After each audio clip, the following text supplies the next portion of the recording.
Good morning, everybody. Welcome to the Game Plan. My name is Gareth Soloway, Chief Market Strategist here at Verified Investing. And listen, it has been a week of the ages, right? Incredible moves in the stock market, huge events, the Federal Reserve, the election, economic news, you name it.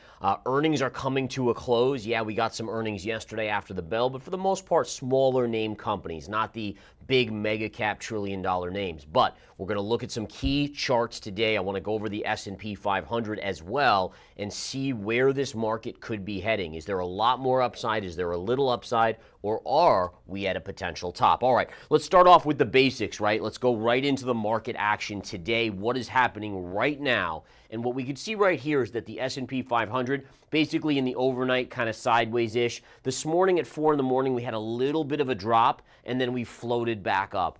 All in all, the markets are around the flat line. Now, if you think about this, we had the elections, we had the Fed. Today, to me at least, would be what we call a hangover day. It's like after you've gone out and partied too much. In other words, too much has gone on. You just need a little bit of a breather. So for today, generally you'd expect a small up day, a small down day. I'm favoring a small down day because of a chart I'm going to show you in just 1 second, but I wouldn't expect a big move unless some breaking news happens, right? Other than that, you're looking at a smaller move in the markets, maybe a 0.5% give or take by the end of the day. Now, next week, we'll see what happens. That's going to be the big kicker. What do we see? Do we see continuation to the upside or not? Now, let's look at the daily chart of the S&P. So we knew we had this wedge pattern.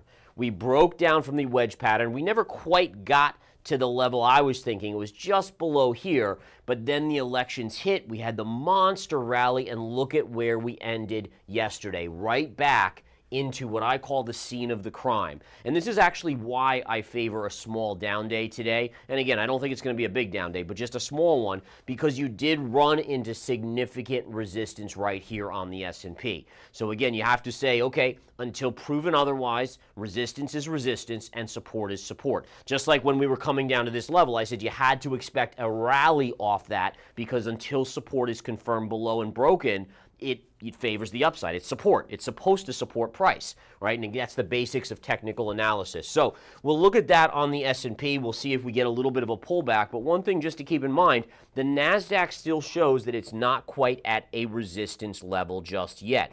So if we look at the NASDAQ chart here, this is the NASDAQ 100, the QQQ. Notice how we're really close to that little level right there. If I zoom out on this line, it goes back to the bull market high of 2021. You connect it through the July high just before the August collapse, that high, and then look at how close we are. So in terms of whether or not we get a little upside or downside, this may tell us that there's still a little bit of upside left in tech, whether it's today or Monday, I don't know, but you would expect to at least touch this level right here on the charts. Now, let's go to the S&P 500. This is a line that I have to say concerns me. Now, we've talked about how overall, I've said to you, I think there's upside to 6,000 on the S&P. We're only about 30 points away at this point, maybe even 6,100. But after that, it gets really murky and gray. In other words, we're hitting major levels. Now, if we go over to the chart on the S&P 500 here, and you could do this with the Dow Jones Industrial Average as well, and you go back and you put it in logarithmic. Now, remember, the logarithmic view is helpful because it essentially takes out the price change and puts in the percentage change. And essentially, it gives you an easier way to view long historical moves of thousands and thousands of percentage points, right? So when you're looking at something, we're going back here, this over here, this level right over here, guys. This right here, and let me just bring that back here to this level here. But this level right here is the 1929 high in the stock market, so just before the Great Depression. And what we see on that is that if you take a logarithmic view and you take that high and we connect it through the high right here, you know what high this was? This was the dot-com high. So we're talking about, in history, two of the most major pivot tops ever, really, in the U.S. stock market. And look at what we're approaching. Now, in 2021, we got close to that line. And I know it's hard to see from your vantage point back there. We got close. But now we are literally just, I would say, about 100 points or less away from that level. And my concern with this is that I just use logic and history. And I say to myself, okay, So this here was one of those biggest drops we've ever seen here, and the stock market collapsed in 1929, the Great Depression. This was an epic collapse in the dot-com era, right, in 99, 2000, 2001. Does that dictate, does history tell us that the probabilities could be for a bigger drop? And again, how much of a drop we don't really know, but again, could it be one of those 50% declines in the S&P? That's a possibility. And so that's what we're talking about. That trend line alone has me kind of saying, let's be a little bit careful. And I've even said to you guys in this game plan that once we get over 6,000, I'm probably going to take a multi-year out put option on the S&P 500. I will let you know exactly what contract I'm looking at once I do it, and I'll give you all the stats. Don't worry, I'll reveal the trade and exactly how much money I put in it. I have no problem doing that whatsoever. Okay. So again, that's something to keep an eye on there. Let's keep watching. Now, I did do some analysis last night on Nvidia, right? So Nvidia, I had an upside target of around 150, maybe a little bit above.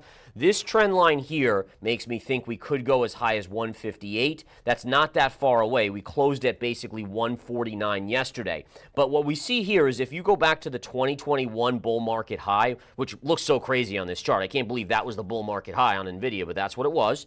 Back down here, it was at $35 a share. And you connect it to the high this year in June, just before the big collapse in Nvidia that took us back to basically $90. So we went from 140 back to 90, a $50 drop in Nvidia here. We are coming up at 158 right to that level there. And so on a technical basis, for me at least, that would be a level where I would say, all right, this is a level, again, where you start to be cautious and you say, all right, Nvidia may be running out of steam. Maybe it's due for another a la July to August correction of $50 down move percentage-wise. That would be quite something. Now, the interesting thing I have is we have Nvidia earnings on the 20th of November. All right, that's a week from, what is it, a week from next Wednesday, I think it is, after the close. Do we rally up into that 158 going into earnings? Or on earnings, do we pop into that 158 and maybe that marks the top? I have no clue which one it will be, but what I will watch is that technical level. And that's the beauty of technical analysis. It gives us the level. It doesn't tell us why or how we're going to get there, but it tells us to watch that level. All right, going to TTD, the trade desk falling sharply on earnings.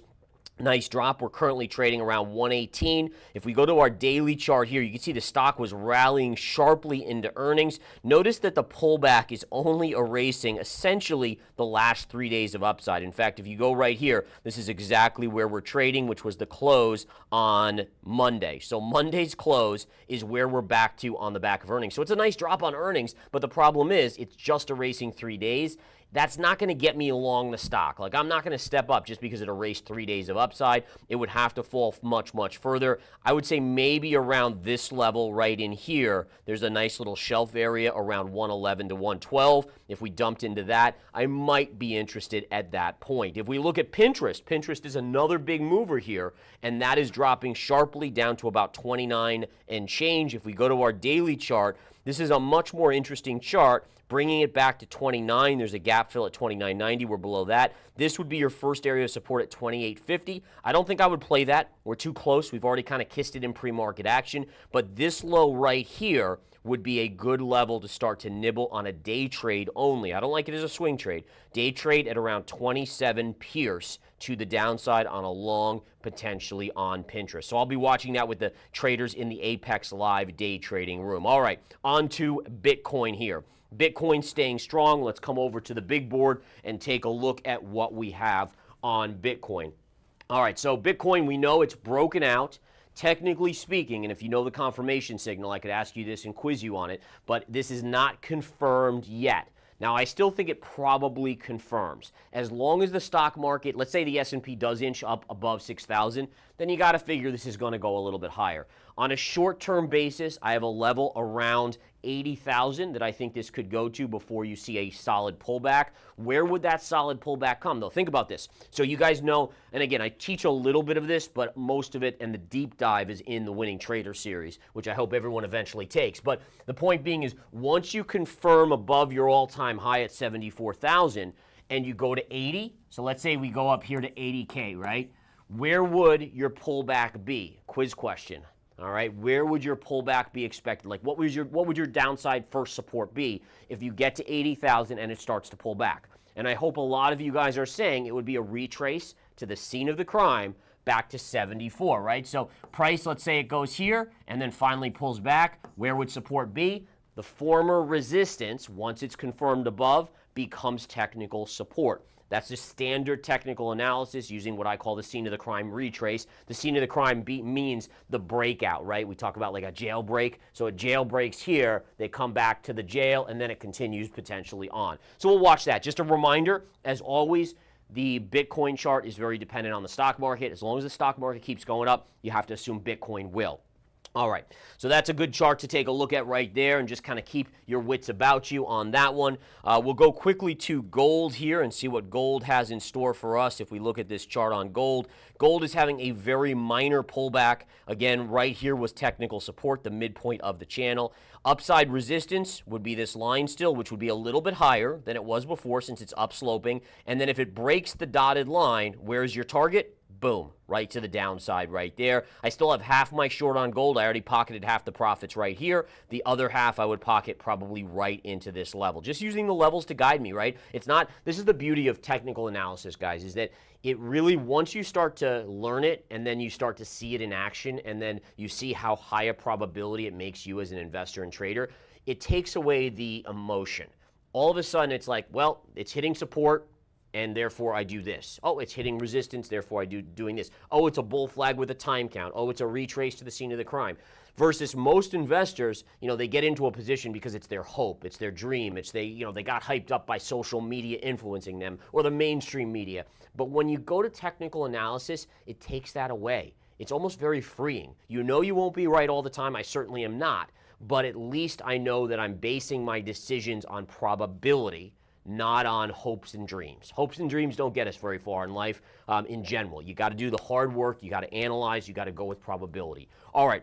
Back to the charts real quick. Silver here, taking a look at this. Silver is down just slightly. It did bounce right off of this. My question on silver could it be making a head and shoulders? So if we just look at this and we bring up our head and shoulders pattern draw here, you can see it's very early on, but if we were to kind of go like this, it could put in a head and shoulders pattern. That's a bearish pattern for those of you at home that may not know what head and shoulders patterns are. They're bearish, and then the beauty of it is you can actually do a measured move. You take the high down to the neckline here, and you map that from the break point. It gives you your downside target. As I've said before, I would start nibbling around 29 on silver on a long, but if it doesn't get there, like I always say, no big deal, because there's always another trade coming around the corner. All right, lastly, we'll just go over oil real quick here. Oil today, not doing much. Oil, to me, the biggest thing is the big time frame here, right? So we have a lot of things here on the charts, but basically, as very clear, and this, I love how clear this chart is. This chart very clearly shows massive support at $65.50, $65, right? Now, what we see is that we have this going back to 2008 and this line going back to 1999. Think about that. 1999 was basically the height of the dot-com. 2008 was just before the market collapsed in the Great Recession. It was the start of the Great Recession. So you're taking oil from those two crazy extremes and you're drawing trend lines in and you bring it to this point here. And they crisscross right there. And so my point is this, just using TA, technical analysis, right? If we assume at some point that line breaks, and if it doesn't break, so be it, but once it breaks and confirms, you know where you're headed?